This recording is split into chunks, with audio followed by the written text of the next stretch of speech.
मतलब जो बच्चे हैं, जो स्टूडेंट्स हैं, उन पर एक बहुत ही बुरा इम्पैक्ट पड़ता है। क्यों? वो ये सोचते हैं कि जब इस बंदे ने 12 साल जब इसने इतनी डिग्रियां हासिल, जब इसको कुछ हासिल ना हुआ तो मुझे इससे क्या फायदा मिलेगा। मत बैठ आशिया में परों को समेट कर, मत बैठ आशिया में परों को समेट कर, रख हौसला कि शादा उड़ा आसमानों में।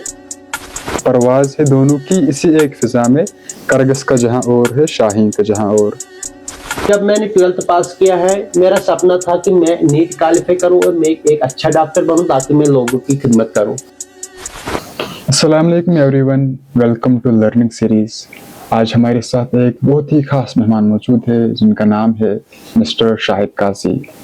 ये कश्मीर यूनिवर्सिटी में ज़ेर तालीम है और इन्होंने MSc एनवायरमेंटल साइंस क्लियर किया है और इस वक्त ये कश्मीर यूनिवर्सिटी में MSc कर रहे हैं एंड आल्सो इन्होंने आर्मी मेडिकल असिस्टेंट का रिटन क्लियर किया है। तो आज हम इनकी जर्नी के बारे में बात करेंगे और हम उन टॉपिक्स को डिस्कस करेंगे जिनसे एक लर्नर को फायदा पहुंचेगा। तो मैं सीधा रुख करता हूं शाहिद की ओर। अस्सलाम वालेकुम शाहिद भाई। वालेकुम सलाम रहमतुल्लाह। पहले तो मैं आपका शुक्रगुजार हूं कि आपने अपना कीमती वक्त हमारे साथ सर्व करने का फैसला किया है। शुक्रिया। और मैं ये उम्मीद रखता हूं कि जो भी डिस्कशन हम यहाँ पे करेंगे, जिस किसी टॉपिक पर हम यहाँ पे बात करेंगे, उससे हमारी ऑडियंस को जरूर कुछ ना कुछ फायदा पहुंचेगा। इंशाल्लाह हम कोशिश करेंगे। अच्छा शाहिद भाई, आप हमें पहले अपनी जर्नी के बारे में बता दीजिए। एहसन भाई, मैं सबसे पहले आपका शुक्रगुजार हूं कि आप ऐसी सीरीज चलाते हो जिसमें पब्लिक या ऑडियंसेस को कोई ना कोई जरूर फायदा पहुंचता है। मैं इस प्रोग्राम का आगाज एक शेर से करना चाहता हूँ। मत बैठ आशिया में परों को समेट कर, मत बैठ आशिया में परों को समेट कर, रख हौसला कि शादा उड़ा आसमानों में। एहसन भाई, जब एक स्टूडेंट 10th पास करता है कि उस फेज पे एक स्टूडेंट को अपना कैरियर चुनना पड़ता है। कोई मेडिकल में जाना चाहता है, कोई नॉन मेडिकल में जाना चाहता है, या कोई आर्ट्स में जाना चाहता है, या कोई कॉमर्स। बहुत सारे स्ट्रीम्स होते हैं जो एक स्टूडेंट का सपना होता है कि मुझे इस जर्नी में जाना है। लेकिन कहीं ना कहीं उसका जो सपना होता है कि वो बीच रास्ते में टूट जाता है। उसके जो वजूहात होते हैं कि उसका कोई फ्यूचर प्लानिंग नहीं होती है, कि या तो फ्यूचर प्लानिंग की कमी होती है, या काउंसलर की कमी होती है, या गाइडलाइन की कमी होती है, कि यानी कि उसका एक क्लियर विजन नहीं होता है कि मुझे इस फील्ड में जाना था या नहीं। वो ब्लाइंडली अपना फ्यूचर या जो लोगों को दिखाने के लिए, एक दिखावे के लिए वो अपना फ्यूचर चुनता है। बाद में उसको पता चलता है कि क्या मुझे इस फील्ड में जाना चाहिए कि नहीं। अगर मैं अपनी बात करूं, जब मैंने 12th पास किया है, मेरा सब्जेक्ट मेडिकल साइंस था। जब मैंने 12th पास किया था कि मेरा एक सपना था, बचपन में मेरा एक सपना था कि मुझे एक डॉक्टर बनना है। लेकिन कुछ प्रॉब्लम की वजह से बहुत सारी इंसान की लाइफ में सिचुएशंस आती है, ऐसी हालात पैदा होती है कि जिनका इंसान को कोई तस्वर भी नहीं होता है, कि यानी पैसों की दिक्कत थी, या कुछ पेरेंट्स का, उसमें पेरेंट्स की इल्म होता है कि क्या हमें हमारे बच्चे को इस जर्नी में जाना चाहिए कि नहीं, या हमारे जो एल्डर्स होते हैं कि उनका कोई सपोर्ट नहीं रहता है। कोई ना कोई वजह होता है कि जब हम अपने कैरियर में ग्रो अप नहीं कर पाते हैं। अगर मैं अपनी बात करूं, जब मैंने 12th पास किया है, मेरा सपना था कि मैं नीट क्वालिफाई करूं और मैं एक अच्छा डॉक्टर बनूं ताकि मैं लोगों की खिदमत करूं। जब मैंने 12th पास किया है 12th पास करने के बाद मैंने सोचा था कि अब मैं कोचिंग के लिए जाऊं, लेकिन उसी टाइम पैसों की दिक्कत थी और पेरेंट्स के जहन में भी ये नहीं था कि 12th के बाद कोचिंग लेनी पड़ती है, नीट के लिए प्रिपरेशन करनी पड़ती है। कि उन्होंने सीधे बोला कि सब लोग जाते हैं, सब लोग कॉलेज जाते हैं, कि आप भी यही लाइफ चूज करो। तो मैं उस टाइम उतनी इंफॉर्मेशन नहीं थी, उतना इल्म नहीं था कि अपने फ्यूचर के बारे में। तो मैंने सोचा, उस टाइम हमारे जहन में होता है कि हर किसी स्टूडेंट के जहन में ऐसा होता है कि मेरा एक साल जाया नहीं होना चाहिए। लेकिन अगर उस फेज पे, उस पॉइंट पे, जो एक क्रिटिकल पॉइंट होता है, कि क्रिटिकल सिचुएशन होती है, कि अगर एक स्टूडेंट को उस टाइम पता चले कि एक साल जाया होने के नाते, अगर एक साल जाया हो जाए भी काउंसलिंग के लिए, लेकिन उम्र जाया नहीं होनी चाहिए, अपना फ्यूचर जाया नहीं होनी चाहिए। लेकिन उस टाइम हमें पता नहीं होता है कि क्या सही है क्या गलत। मैंने कॉलेज ज्वाइन किया, सीधे मैं बीएससी की डिग्री में उतरा। जब मैंने बीएससी स्टार्ट किया, मैंने बीएससी के दौरान ही नीट की प्रिपरेशन शुरू की। लेकिन कहीं ना कहीं जो ग्रेजुएशन का प्रेशर होता है, बीएससी में जो 6 सेमेस्टर्स होते हैं उनका प्रेशर, जूलॉजी बॉटनी वो बहुत टफ रहती है बीएससी में। एक तरफ उस डिग्री को 3 साल में खत्म करना था, और दूसरी तरफ जो नीट का सिलेबस होता है, न्यूमेरिकल, फिजिक्स, केमिस्ट्री, बायोलॉजी या व्हाटएवर, जो उसका भी जो सिलेबस होता है वो बहुत ब्रॉड, ये वास्ट होता है। कहीं ना कहीं मेरा सपना था इसमें जाने का, एमबीबीएस जाने का, लेकिन मैं हायर एकेडमी में चला गया। क्यों? क्योंकि मेरी गाइडलाइन क्लियर नहीं थी। अपनी ऑडियंस को मैं यही बताना चाहता हूं कि अगर आपको अपना फ्यूचर चुनना है कि आपको काउंसलर या मेंटरशिप की बहुत जरूरी है।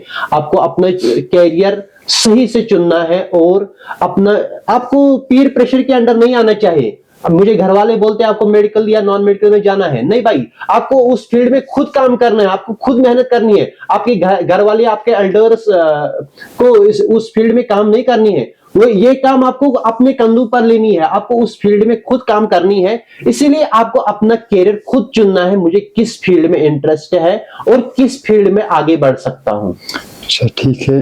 आपकी जर्नी के बारे में जानने के बाद मुझे इकबाल रहमा का एक शेर याद आता है। फरमाते हैं, परवाज है दोनों की इसी एक फिजा में, परवाज है दोनों की इसी एक फिजा में, करगस का जहां और है, शाहीन का जहां और। अच्छा शाहिद भाई, आप गाइडेंस की बात कर रहे थे। अगर आपको भी सही वक्त पर सही गाइडेंस मिली होती, सही वक्त पर आपको कोई काउंसलर मिला होता, तो शायद मेरे हिसाब से आप इस वक्त यहाँ पे मौजूद ना होते, आपकी उड़ान कहीं और होती। तो अच्छा, आप मुझे ये बताएं कि एक स्टूडेंट के लिए गाइडेंस कितनी इंपॉर्टेंट है? एक स्टूडेंट के लिए गाइडेंस बहुत इंपॉर्टेंट होती है। हर स्टूडेंट जो मेरे एज के होंगे उनको शायद ये बात कहीं ना कहीं समझ आती होगी कि गाइडलाइन की कितनी जरूरत है। या जो बच्चे बीएससी में उतरे हैं, जिनका अगला लास्ट सेमेस्टर चल रहा है, अगर उनका ड्रीम कहीं ना कहीं खो गया है, जिनका ड्रीम कुछ और था, लेकिन उसकी वजह से, गाइडलाइन की कमी की वजह से उनका ड्रीम कहीं ना कहीं अगर उन्होंने अपना ड्रीम कहीं ना कहीं खो दिया है, उनको उस स्टेज पे पता चलता है कि गाइडलाइन की कितनी जरूरी है। ये इंसान को, जब एक इंसान टीन एज में होता है, यानी कि 16 से लेकर 18 तक जब इंसान होता है, इस एज में इंसान को पता ही नहीं चलता है कि हमारे लिए कौन सी रास्ता सही है या कौन सी रास्ता गलत है। लेकिन जब वो उस फेज को क्रॉस करता है, जब वो एज ऑफ एडोलेसेंस को क्रॉस करता है, तब जाके उसको चलता है कि गाइडलाइन की कितनी जरूरी है। गाइडलाइन बहुत जरूरी है। जो भी स्टूडेंट अपना कैरियर चुनता है, मैं 12th की बात कर रहा हूं, जिन्होंने 12th पास किया है या जिन्होंने 10th पास किया है, वो सोच समझकर अपने पेरेंट्स के साथ या अपने एल्डर्स के साथ या अपने टीचर जिन्होंने अपनी लाइफ में कुछ किया है, जिनकी एक्सपीरियंस अपनी लाइफ में रही है, जिन्होंने अपनी लाइफ में गलतियां की, वो आपको बताएंगे कि कौन सी गलती नहीं करनी चाहिए, जो गलती करके आपको नेक्स्ट टाइम पछतावा होगा उस गलती पे, या क्या करना चाहिए। हमारा ड्रीम जो है, हमें इस ड्रीम में कैसा जाना है, हमारी डायरेक्शन कौन सी सही रहेगी। उधर इधर बांटने से कुछ नहीं होगा। अगर आपको चुनना है, एक ही चुनो, या तो आप हायर एकेडमी जाओ या आप मेडिकल स्ट्रीम में जाओ, यानी कि नीट की प्रिपरेशन करो। जो 3 साल आप बीएससी में स्पेंड करोगे, वही 3 साल अगर आप नीट पे पूरा डेडिकेशन और कंसिस्टेंसी के साथ फोकस करोगे, कहीं ना कहीं आप जरूर अपनी मंजिल में सफल हो जाओगे।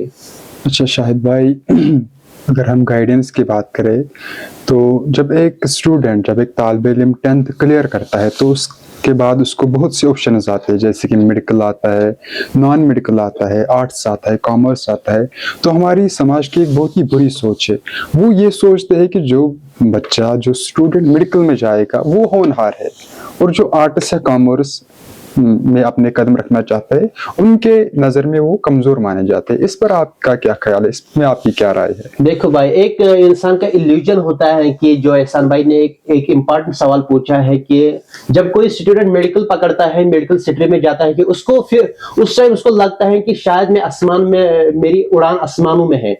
लेकिन जब कोई स्टूडेंट आर्ट्स में जाता है, शायद कहीं ना कहीं उसको ये अपने अंदर कमी महसूस हो रही है कि शायद मैं उससे नीचे हूँ, या मुझे उससे शायद कम एक्सपीरियंस रहेगी, या मुझे उससे शायद कम इल्म है, लेकिन ये एक इल्यूजन है, एक इंसान का इल्यूजन है, एक धोखा है, जिसकी वजह से वो अपने रास्ते में कहीं ना कहीं फ्यूचर में हार जाता है।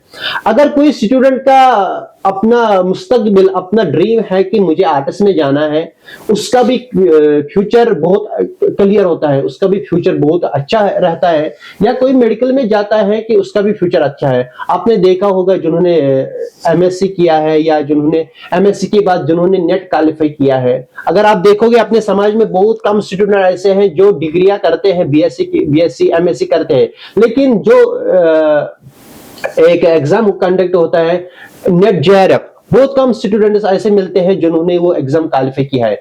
लेकिन मैं ये बताना चाहता हूं कि अगर एक आर्ट स्टूडेंट भी अपने सब्जेक्ट पे, जो उसका एक सब्जेक्ट होता है, उस पर पूरा फोकस करे, कहीं ना कहीं उसका भी फ्यूचर ब्राइट बनता है। अच्छा, सही बात है। शाहिद भाई, मेरे जहन में हर बार एक सवाल उभरता है कि जब मैं किसी ऐसे इंसान को देखता हूँ जिसने अपनी ज़िंदगी के 10 साल या 12 साल उसने बड़ी बड़ी डिग्रियां हासिल की है, लेकिन उसके बाद वो अपने आप को बेरोजगार समझता है, दुनिया को कहता है कि मेरे पास मतलब वैसा वसाइल कुछ है नहीं जिससे मैं कमा सकूं। वो सिर्फ इस बलबूते पर रहता है कि कब गवर्नमेंट पोस्ट निकालेगी और कब मैं गवर्नमेंट में जॉब कर लूंगा। तो इस की वजह से मतलब जो बच्चे हैं, जो स्टूडेंट्स हैं, उन पर एक बहुत ही बुरा इम्पैक्ट पड़ता है। क्यों? वो ये सोचते हैं कि जब इस बंदे ने 12 साल जब इसने इतनी डिग्रियां हासिल, जब इसको कुछ हासिल ना हुआ तो मुझे इससे क्या फायदा मिलेगा। आप इस बारे में बात कीजिए। देखो भाई, मैंने एक किताब में पढ़ा था कि इसमें एक लाइन लिखता है कि एक बुक जो कैरल रॉगर ने लिखी है, उसमें वो लिखता है कि the good life is a progress, not a state of being. इसका मतलब यह है कि अगर आप अपनी लाइफ में कोई स्किल या एक्सपीरियंस गेन नहीं करते हो, शायद आप अपनी लाइफ में कुछ हासिल ही नहीं कर रहे हैं। अगर आपने अपनी लाइफ में प्रोग्रेस किया है, या प्रोसेसिंग चल रही है अपनी लाइफ में, या अपने स्किल में, अपने एक्सपीरियंस में, कहीं ना कहीं आप अपने लाइफ में सफल जाते हैं, अपने लाइफ में कुछ ना कुछ अचीव करते हैं। जो आपने सवाल पूछा है कि कोई स्टूडेंट जॉब के लिए पढ़ता है या किसी और के लिए, मेरा ये मानना है कि जिसके अंदर एक कॉन्फिडेंस होगी, जिसके अंदर एक स्किल होगा, जिसके अंदर एक्सपीरियंस होगी, जिसके अंदर इल्म होगा, वो अपनी लाइफ में जरूर उस इल्म को स्पेंड करेगा जिससे वो कल परेशान ना हो जाए। अच्छा, ठीक है। अच्छा शाहिद भाई, एक और बात है कि अगर मैं अपने गिरदनवाह की ओर नजर डालूं तो मेरे बहुत से ऐसे दोस्त भी हैं जिन्होंने कॉलेज खालिस इस गर्ज से ज्वाइन किया है कि जब मैंने उनसे पूछा कि आपका फ्यूचर गोल है, आप अगर कॉलेज जा रहे हो तो इसका मकसद क्या है। किसी मतलब इंसान जो भी काम करता है वो किसी मकसद के लिए ही करता है। तो जब मैंने उनसे ये सवाल पूछा तो वहां से मुझे ये जवाब मिला कि हम ग्रेजुएशन वहां पे कंप्लीट कर लेंगे, उसके बाद हम एलिजिबल रहेंगे किसी भी पोस्ट के लिए। या मुझसे भी ये कई बार पूछा गया, जब भी मैं किससे मिलता हूं तो वो मुझे अपनी पढ़ाई, वो मुझे ये सवाल पूछता है कि आपकी पढ़ाई कैसी जा रही है। तो मैं उससे सीधा कहता हूँ मैंने पढ़ाई छोड़ दी, लेकिन वो मुझे ये कहता है कि कम से कम आपको ग्रेजुएशन कर लेनी थी। मतलब उनका घर सिर्फ ये रहता है कि कल को अगर कुछ पोस्ट निकले वगैरह। इस पर आपकी क्या राय है? देखो भाई, जो स्टूडेंट्स, मैं ये मैसेज देना चाहता हूँ अपने दोस्तों को, अपने भाई बहनों को, इस मैसेज से मैं आगाज करना चाहता हूँ कि ये मैसेज पहुंचाना चाहता हूँ कि जो स्टूडेंट कॉलेज चुनते हैं, अगर उनका मकसद है कि हमें ग्रेजुएशन करनी है, एक होता है हमें ग्रेजुएशन करनी है, एक होता है हमें कुछ अपनी जर्नी में इजाफा करना है, हमें अपनी फ्यूचर में इजाफा करना है।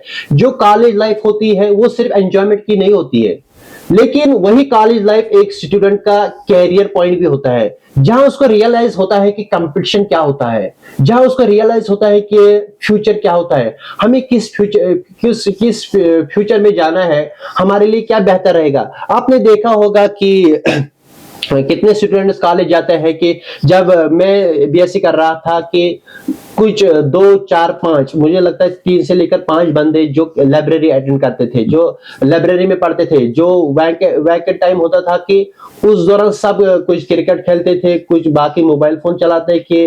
लेकिन बहुत कम स्टूडेंट उस टाइम जो वैकेंट टाइम होता था कि उसका फायदा बहुत कम स्टूडेंट्स उठाते हैं जो लाइब्रेरी अटेंड करते हैं। अगर उनका सपना होता है कि हमें बस एक डिग्री हासिल करनी है, मुझे लगता है कि ये उससे कुछ इजाफा नहीं होगा उसके स्किल में या उसके एजुकेशन में। इसी पे अल्लामा इकबाल ने एक शायर लिखा था कि मंजिल से आगे बढ़कर मंजिल तलाश कर, मिल जाए तुझको दरिया तो समंदर तलाश कर। अगर आपका ड्रीम बड़ा है ना, अगर आपका मकसद बड़ा है, जितना आपका ड्रीम बड़ा होगा उतना आप अपनी मंजिल में, अपने मुस्तकबिल में सफलता हो जाओगे। अगर आपका ड्रीम छोटा है तो आपका ड्रीम तक ही रहेगा। या मैं अपनी भी बात कर रहा हूं, अगर जितना इंसान का ड्रीम बड़ा होता है, कि अगर आपका ड्रीम है मुझे बड़ा अफसर बनना है, या अगर मैं आर्टिस्ट की बात कर रहा हूं, या जिन्होंने ग्रेजुएशन की, अगर उनका मकसद है मुझे यूपीएससी क्लियर करना, आईएएस क्लियर करना है, केएस क्लियर करना है, उसके लिए उसको उतना बड़ा ड्रीम होना चाहिए। तब जाके जो छोटे एग्जाम्स होते हैं, जेके एसएसबी के पोस्ट जो निकलते हैं, तब जाके वो उस एग्जाम को क्वालिफाई कर सकते हैं। जब वो पहले ही जेके एसएसबी का सोच रखेंगे तो शायद उनकी लेवल उतनी ऊंचाई तक नहीं होगी। जिनका ड्रीम बड़ा होता है उनका मुस्तकबिल भी बहुत अच्छा रहता है। अच्छा, सही बात है। एक और बात, मैंने आपके कुछ इंटरव्यूज देखे थे, उनमें आप किसी प्रोजेक्ट के बारे में बात कर रहे थे, एचपीसीएल नीडो के बारे में, तो आप हमें उस बारे में आगाह कीजिए। देखो भाई, जो आपने एक प्रोजेक्ट की बात की, बहुत सारे ऐसे स्टूडेंट्स हैं जो मैंने बहुत सारे इंटरव्यूज में क्लियर किया है, कि जिसका तज़किरा मैं बार बार कर रहा हूं, कि बहुत सारे हमारी बहनें होते हैं, हमारे भाई होते हैं, जिनकी पेरेंट्स की इनकम बहुत कम रहती है, जो बहुत गरीब घर से ताल्लुक रखते हैं। उनका भी ड्रीम कहीं ना कहीं वो भी अपने ड्रीम को कहीं ना कहीं खो देते हैं। या तो पैसों का मामला आता है, या तो पेरेंट्स की सपोर्ट का मसला आता है। कहीं ना कहीं उसी की वजह से अपनी ड्रीम को वो अचीव नहीं कर पाते हैं। तीन एजेंसीज है एक्चुअली, आर्मी, एचपीसीएल और नीडो। तीनों एजेंसीज एक प्लेटफॉर्म बनाती है, जो इस प्लेटफॉर्म को रन करते हैं, जिसकी वजह से एक स्टूडेंट को स्कॉलरशिप मिलता है तकरीबन 3 लाख से लेकर 4 लाख तक, या 3.5 लाख तक। हर स्टूडेंट जिसका खोया हुआ ड्रीम होता है, शायद अगर उस बच्चे को उसका इल्म होगा, शायद कहीं ना कहीं वो अपने खोया हुआ ड्रीम को अचीव कर सकता है। अच्छा शाहिद भाई, इसमें एलिजिबल कौन है? अगर हम एलिजिबिलिटी की बात करें, जिन्होंने 12th पास किया है, जिनकी स्ट्रीम मेडिकल और नॉन मेडिकल, बहुत सारे स्टूडेंट, बहुत सारे बच्चे फिर मुझे मैसेज करते हैं, जिनका सब्जेक्ट आर्ट्स होता है, वो बोलते हैं क्या हम उसमें जा सकते हैं। मैं एक क्लियर करना चाहता हूं कि इस वीडियो के जरिए जिनकी एलिजिबिलिटी मेडिकल और नॉन मेडिकल, और जिनकी परसेंटेज 50 से लेकर 55 तक रही, वो उस एग्जाम को दे सकते हैं। तब जाके वो, अगर उनका रिटन क्वालिफाई हुआ, रिटन क्वालिफाई करने के बाद उनसे एक इंटरव्यू लिया जाता है। जब इंटरव्यू क्वालिफाई करके फिर एक पर्सनल इंटरव्यू लिया जाता है, जो आर्मी वहां कंडक्ट करती है, और इंटरव्यू के बाद उसको जाना पड़ता है। उसमें आपको कुछ भी पे नहीं करना पड़ता है, आपको कुछ भी इन्वेस्ट, जिसको पैसों की प्रॉब्लम होगी उसका सब पैसे बच जाएंगे और कोई प्रेशर नहीं पड़ेगा। और सबसे पहले जो इसमें जो फायदा मिलता है एक स्टूडेंट को, जो वो है एनवायरनमेंट बहुत इंपॉर्टेंट रहता है इंसान की जर्नी में। जो भी जिस स्टूडेंट का एनवायरनमेंट पॉजिटिव रहता है, और उसका, मुझे लगता है उसका फ्यूचर भी ऐसा ही पॉजिटिव बनता है। अच्छा शाहिद भाई, हम लर्नर्स के लिए आपकी क्या मैसेज रहेगी? एहसन भाई, लर्नर्स के लिए हम यही मैसेज देना चाहते हैं, और हमारे प्रोग्राम का मुद्दा भी यही है कि जब आपको अपना फ्यूचर चुनना है, आप सही सोच समझ कर अपना फ्यूचर चुनिए। आपको किस डायरेक्शन में जाना है, आप जिस भी फील्ड में जाना चाहते हो, आप उसको सही डायरेक्शन में चुनो, ताकि कल आपको बीच रास्ते में कोई दिक्कत ना आ जाए। आप जिस भी फील्ड में जाना चाहते हो तो बस डायरेक्शन सही रखो, और इंशाल्लाह जब डायरेक्शन सही होगी तो मुस्तकबिल भी अच्छा ही होगा। खास तौर पर मैं ये मैसेज उन स्टूडेंट्स तक पहुंचाना चाहता हूँ, और हमारे प्रोग्राम का मुद्दा भी यही है, जो स्टूडेंट पुअर फैमिली से बिलोंग करते हैं, उनको हमारी वजह से या हमारे प्रोग्राम के जरिए कोई ना कोई फायदा पहुंचे। आपने देखा होगा कि जब इंसान को अपने अंदर खुद सवाल करता है कि मैं अगले साल करूंगा, लेकिन दिन ब दिन इंसान के एफर्ट्स में कमी आती है। जितने एफर्ट्स आपको आज होंगे, आज आप अगर यंग होंगे तो अगला साल आप 1 ईयर इससे एक्स्ट्रा होंगे, लेकिन एफर्ट्स उतना नहीं होंगे। अगर आपने देखा होगा कि इंसान में दो ग्राफ चलते हैं, हर इंसान की लाइफ में दो ग्राफ चलते हैं। एक होता है इंटेलिजेंस का ग्राफ और दूसरा होता है स्ट्रेस लेवल का ग्राफ। जितनी एज बढ़ जाती है, जितना एज बढ़ जाते हैं, एज बार जितना ज्यादा होता है, उतने इंसान में स्ट्रेस लेवल भी बढ़ जाती है। इंसान काबिल बन सकता है, नेक्स्ट ईयर आप उससे काबिल होंगे, इसमें कोई डाउट नहीं है, लेकिन जो आपका स्ट्रेस लेवल का ग्राफ होगा वो कहीं ना कहीं उस इंटेलिजेंस ग्राफ को लीड करेगा और इंटेलिजेंस में आप लैग करोगे। फिर जो एज का प्रेशर माइंड में होता है, चाहे जिस भी कॉम्पिटिटिव एग्जाम की तैयारी आप कर रहे हो, आप जिस भी फील्ड में जाना चाहते हो, अगला साल जरूर इस साल से ज्यादा प्रेशर, अगला साल जो होगा उसमें ज्यादा प्रेशर आपको देखने को मिलेगा। इसलिए मैं कहना चाहता हूं कि आप अगर इस फील्ड, जिस भी फील्ड में जाना चाहते हो, स्पेशली पुअर स्टूडेंट्स, क्योंकि उनको गाइडलाइन की बहुत कमी होती है। आपको अकेला उस जर्नी में लड़ना है, आपको सारा प्रेशर और सारा स्ट्रेस खुद अपने कंधों पर लेना है और अपने पैरों पर खड़ा होना है। अगर आपके माँ बाप या हमारे माँ बाप अगर मजदूरी करते हैं, उनको सिर्फ एक चीज, हमारे एनवायरनमेंट को या हमारे घर की हालत जो होती है उसको सिर्फ एक चीज चेंज कर सकता है, वो हमारी एजुकेशन। अगर हम अपनी एजुकेशन में अच्छा रहेंगे, अगर हमारी काबिलियत अच्छी रहेगी, तब जाके हम अपनी घर की हालत को बदल सकते हैं। अदरवाइज ये बहुत कठिन है और ये मुश्किल भी है।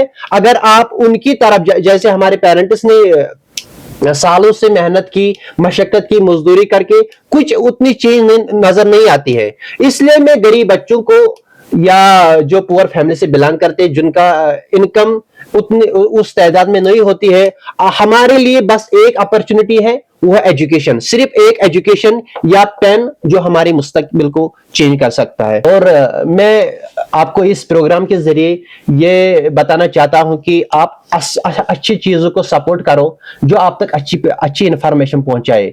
मैं नहीं ये बोल रहा हूं कि आप इस चैनल को हमारे लिए सब्सक्राइब करो, ये नहीं, आप उस चीज को फॉलो करो जिससे आपको फायदा पहुंचे। आप अच्छी चीजों को फॉलो करो ताकि जिस चीज से आपको फायदा मिले, चाहे आपकी स्किल में, चाहे आपके एक्सपीरियंस में या आपके एजुकेशन में, फजूल चीजों में हमें ना तो सपोर्ट करना चाहिए ना तो फॉलो। जिस चीज का आपको फायदा मिले, आप उन चीजों को ले लो और अपनी लाइफ में अप्लाई करो। तो हम इस प्रोग्राम का काम यहीं पे करते हैं। इंशाल्लाह हम अगले एपिसोड में आपसे मुलाकात करेंगे। तब तक के लिए दीजिए मुझे इजाजत। अस्सलाम वालेकुम।